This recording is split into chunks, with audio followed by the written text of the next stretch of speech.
এর পরের যে ডেটটা সেটা হচ্ছে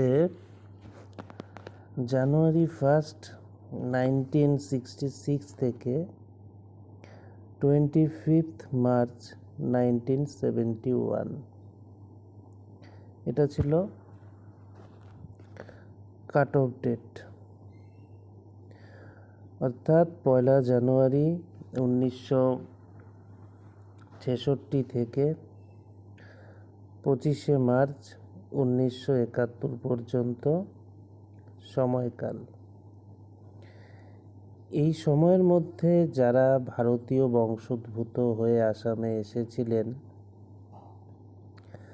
তাদের জন্য আবার বিশেষ নিয়ম প্রযোজ্য ছিল।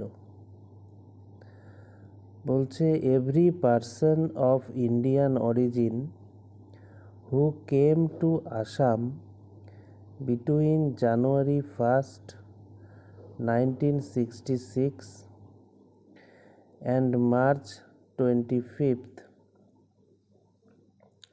1971, তাহলে ভারতীয় বংশোদ্ভূত প্রত্যেক ব্যক্তি যিনি 1 জানুয়ারি 1966 থেকে 25 মার্চ 1971 মধ্যে আসামে এসেছিলেন।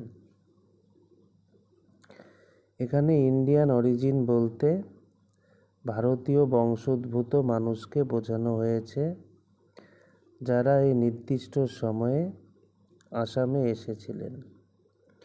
were to register themselves as foreigners in accordance with the Registration of Foreigners Act 1939। অর্থাৎ ফরেইনার্স অ্যাক্ট কত ছিল? ফরেইনার্স অ্যাক্ট ছিল 1939। তো যারা এই সময়ে এসেছিল তাদেরকে এই ফরেইনার্স অ্যাক্ট 1939 অনুযায়ী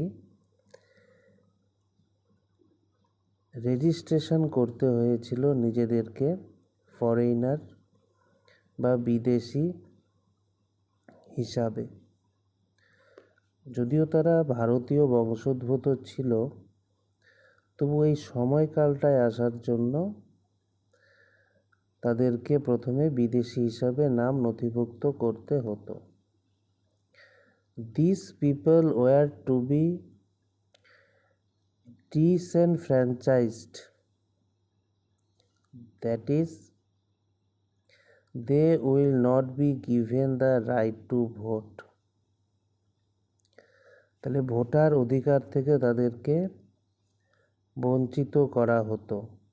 এটাকে ইংলিশে বলা হয় ডিসেনফ্র্যাঞ্চাইজড, অর্থাৎ তারা ভোট দিতে পারতেন না।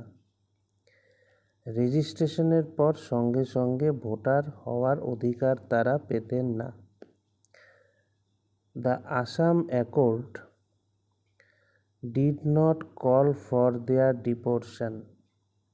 Deportation.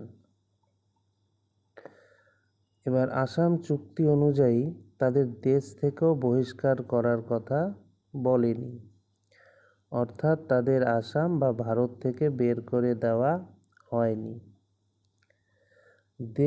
But they were to be given voting rights only after expiry of 10 years from the date of their detection or declaration as foreigner।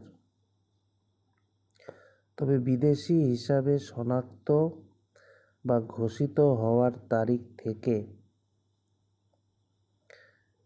10 বছর পূর্ণ হলে তবেই তাদের ভোটার অধিকার দেওয়া হতো।